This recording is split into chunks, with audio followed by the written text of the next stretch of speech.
La zone de libre-échange africaine vise à éliminer progressivement les droits de douane sur le commerce intra-africain, ce qui permettra aux entreprises africaines de commercer plus facilement sur le continent et de bénéficier du marché africain en pleine croissance. La zone de libre-échange africaine offre d'immenses possibilités de croissance économique exponentielle grâce au commerce et aux investissements sur le continent. Les jeunes leaders présents au sommet de la jeunesse des BRICS affirment que les dirigeants africains doivent être clairs et délibérés quant à l'inclusion des jeunes femmes dans cette sphère, rappelant que les jeunes femmes sont souvent exclues des programmes de développement économique.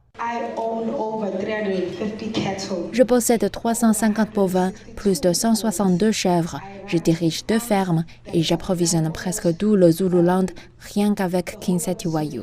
Mais à chaque fois que j'essaye d'accéder à certains marchés en tant que femme, on m'en prive. Et c'est un sujet très difficile et très sensible pour moi, parce que je me dis que j'ai fait tellement de choses.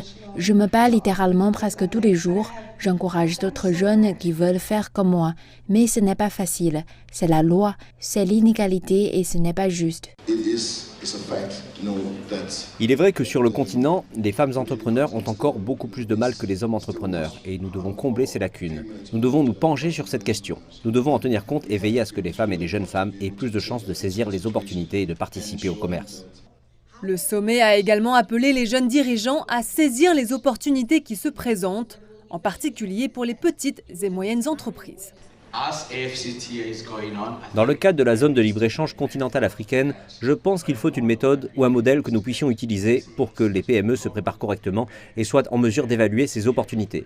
Même lorsque les présidents se rendent à des visites commerciales, ils partagent des livres de compétences. Comment les PME peuvent-elles faire partie de ces livres de compétences?